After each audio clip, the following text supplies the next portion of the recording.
भीष्म पंचक व्रत कथा 5 दिन लगातार करें, इसका पाठ होगा बेहद फलदायी। भीष्म पंचक व्रत क्या है? इन 5 दिनों में भूलकर भी न करें किसी बुजुर्ग का अपमान। भीष्म पंचक का आरंभ देवोत्थान एकादशी से होता है और यह कार्तिक पूर्णिमा तक चलता है।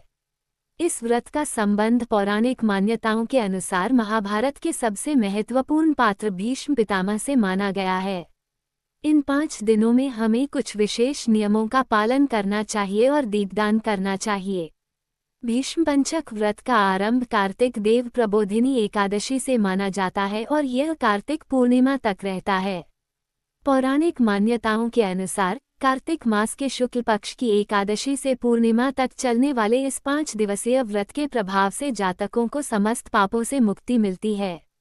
इस व्रत को करके सदाचारी एवं संयमी व्यक्ति जीवन के प्रत्येक क्षेत्र में सफलता प्राप्त कर सकता है। इतना ही नहीं, इन 5 दिनों तक रोजाना तुलसी के पेड़ पर दीपदान करने से मां लक्ष्मी भी आपसे प्रसन्न होकर आपको सदैव सुखी और संपन्न रखती हैं। आइए आपको बताते हैं कि भीष्म पंचक का महत्व और आपको किन नियमों का पालन करना चाहिए।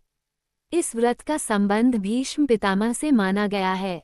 महाभारत का युद्ध समाप्त होने पर जिस समय भीष्म पितामह सूर्य के उत्तरायण होने की प्रतीक्षा में बाणशैया पर लेटे थे तो भगवान कृष्ण पांडवों के साथ उनके पास गए और भीष्म पितामह से उपदेश देने का आग्रह किया। जब पितामह ने 5 दिनों तक राजधर्म, वर्णधर्म, मोक्षधर्म आदि पर उपदेश दिया था, उनका उपदेश सुनकर श्री कृष्ण संतुष्ट होकर बोले, पितामह, आपने शुक्ल एकादशी से पूर्णिमा तक 5 दिनों में जो धर्म में उपदेश दिया है उससे मुझे बड़ी प्रसन्नता हुई है। मैं इस स्मृति में आपके नाम पर भीष्म पंचक व्रत स्थापित करता हूँ। जो लोग इसे करेंगे वे जीवन भर विविध सुख भोगकर अंत में मोक्ष प्राप्त करेंगे। इसलिए इन 5 दिनों में भूलकर भी किसी बुजुर्ग का अपमान न करें। भीष्म पंचक व्रत में करें इन नियमों का पालन। भीष्म पंचक के दौरान 5 दिन हमें ब्रह्मचर्य का पालन करना चाहिए। इन 5 दिनों में अन्न का त्याग करें। कंदमूल, फल, दूध अथवा हविष्य विहित सात्विक आहार जो यज्ञ के दिनों में किया जाता है, लें।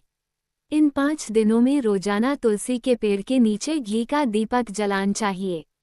इन 5 दिनों में पीपल के पेड़ पर रोजाना भीष्म पितामह के निमित्त तर्पण करना चाहिए। इन 5 दिनों तक अखंड ज्योति प्रज्वलित करके रखनी चाहिए और गीता लगातार पाठ करना चाहिए। 5वें दिन यानी कि कार्तिक पूर्णिमा पर पूरे परिवार के साथ हवन करना चाहिए और सत्यनारायण भगवान की पूजा करनी चाहिए। एक समय राजा परीक्षित ने महात्मा व्यास जी से पूछा, हे भगवान, हमें कार्तिक मास की कथा आपने सुनाई, लेकिन एकादशी से लेकर पूर्णिमा तक इन 5 दिनों को भीष्म पंचक के नाम से क्यों कहा जाता है? इस संबंध में हम जानना चाहते हैं और इन 5 दिनों के व्रत करने वाले को क्या लाभ होता है। महात्मा व्यास जी ने कहा, हे परीक्षित सुनो, कुछ समय पहले कानपुर में बहुत ही निर्धन सोमेश्वर नाम का ब्राह्मण रहता था। उसका शरीर बहुत ही कमजोर था, परंतु वह भगवान विष्णु का भक्त था। कार्तिक मास में वह रोज गंगा स्नान करता और भगवान विष्णु का पूजन करता, पर एक दिन वह शरीर से पीड़ित होते हुए भी गंगा स्नान करने गया, पर उससे घाटों की सीढ़ियां उतरी नहीं जाती थीं। किसी तरह वह उतरकर गंगाजी तक पहुंच ही गया और गंगा स्नान कर वहीं पर बैठकर संध्योपासना करने लगा। वहीं पर वृद्ध ब्राह्मण के रूप में भगवान अपने भक्त पर कृपा करने के लिए बैठे हुए थे। भगवान ने ब्राह्मण को बड़े कष्ट में देख करके पूछा, हे ब्राह्मण, तुम्हारी स्थिति तो स्नान करने की भी नहीं है, फिर भी तुम ऐसी अवस्था में स्नान के लिए आए हो। कहो क्या चाहते हो? ऐसे वचन सुनकर वृद्ध ब्राह्मण ने कहा, हे भगवान, मैं बहुत गरीब ब्राह्मण हूँ, इसी से लोगों में अपमानित हूँ और तकलीफ पाता हूँ। इसी कारण मैं हमेशा परेशान रहता हूँ। यदि आप कोई उपाय बता सकते हो तो मैं आपकी अपने ऊपर दया समझेंगा। ब्राह्मण के ऐसे वचन को सुनकर भगवान रूपी ब्राह्मण ने कहा, हे ब्राह्मण, सुनो, ये कार्तिक का महीना चल रहा है। इसमें शुक्ल पक्ष की एकादशी से लेकर पूर्णिमा तक जो ये 5 दिन हैं, इनको भीष्म पंचक के नाम से पुकारा जाता है। 5 दिनों में तुम गंगा के पुत्र महात्मा भीष्म को जलदान दो और गंध, अक्षत, पुष्प से उनका पूजन करो और भगवान विष्णु की पूजा तुलसी पुष्प आदि से करो। इससे तुम्हारा सब कष्ट दूर हो जाएगा और तुम अंत में विष्णु लोक में निवास करोगे।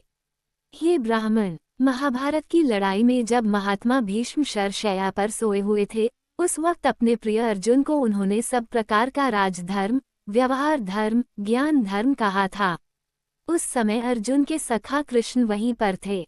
जब भीष्म से कृष्ण ने कहा कि हे पितामह, जो मनुष्य कार्तिक मास के शुक्ल पक्ष की एकादशी से लेकर पूर्णिमा तक तुम्हारे नाम से जल देगा और आपकी पूजा करेगा, वह पूजा मैं स्वीकार करूंगा और उसके सब कष्ट दूर करूंगा। अतः हे ब्राह्मण, तू इस भीष्म पंचक में महात्मा भीष्म का पूजन कर। इसके करने से तेरे सब कष्ट दूर हो जाएंगे। उसके बाद उस ब्राह्मण ने भीष्म पंचक का व्रत किया और सब सुखों को प्राप्त करता हुआ अंत में विष्णु लोक में गया। इसलिए कार्तिक मास में महात्मा भीष्म का व्रत भी अवश्य करना चाहिए। इससे सर्व आनंद प्राप्त होता है और अंत में मोक्ष की प्राप्ति होती है।